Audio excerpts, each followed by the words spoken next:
Grabe tong dumayo na to guys, dapat pala hindi ko siya pinagbigyan sa hero na gusto niya. Nahanap ka, Lods. Idol, pagbigyan mo ako sa hero natin. Kasi daw gumagamit ng MM. Pagbigyan mo ako sa ano kung Ang gagamitin mo?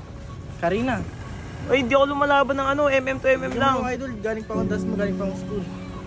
Sige, tara. Pagkatalo mo ako dito, sasagutin ko ang allowance mo ng 1 linggo. Sige idol, bibigyan kita ng magandang laban. Guys, hindi pwede ibang hero, pinagbigyan ko lang siya dahil nanggaling pa daw siya sa malayo. Nung una, nagagawa ko pang tumipi-tipi sa kanya. Kasi ang nasa isip ko, bonus round lang naman niyang Karina. Sa unang sabayan namin, kitang-kita naman ng dalawa niyong mata kung paano siya malugi sa akin. Tignan niyo mabibigyan ko na dapat siya dyan, pero nagtaka ko bakit parang hindi siya tinatablan. Ang nangyari tuloy, ako pa ang nabigyan. Uy!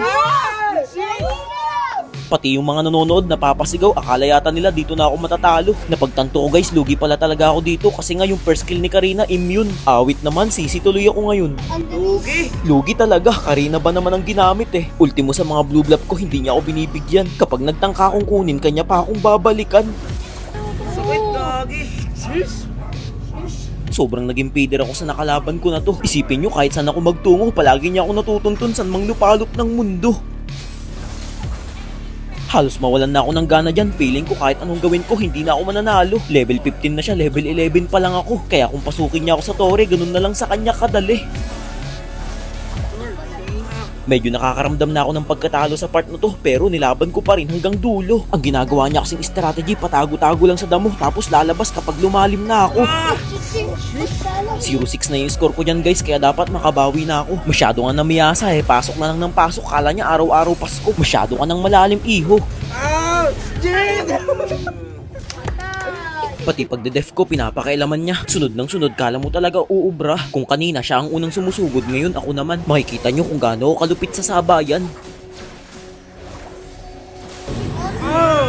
Umiinda na siya sa sobrang hapdi ko, late game na kasi eh. Tapos dito nagkaroon ako ng tsansa para makrill yung mga minions sa midline niya. Gigil na gigil, gusto na namang lumapit sa bida. Nagkamali pa ako ng ginawa dito guys, sinisipat ko siya kahit naka-immune. Sa puntong ito, gugulatin ko sana siya, kaya yung mga item ko pinalitan ko ng iba. Nalito pa nga ako kung anong dapat kong tanggalin. Sa tingin nyo guys, tama kaya yung inalis ko yung Malefic gun tapos pinalitan ko ng Radiant Armor? Lumamang patuloy siya at parang yun pa yung naging daan para siya ay pumabor.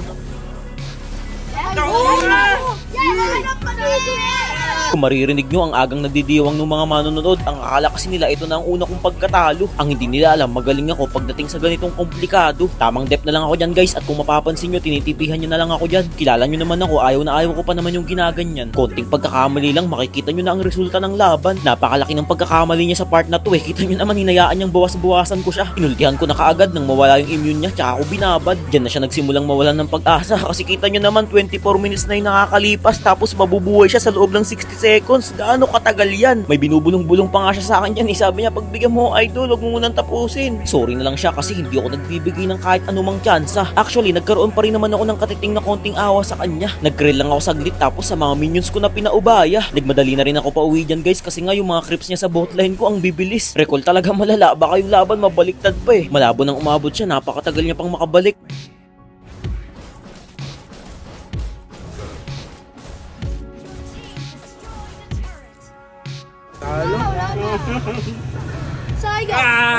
Okay, 142 wins, 0 losses pa rin. Mga gusto lumaban, dayuin nyo na ako dito.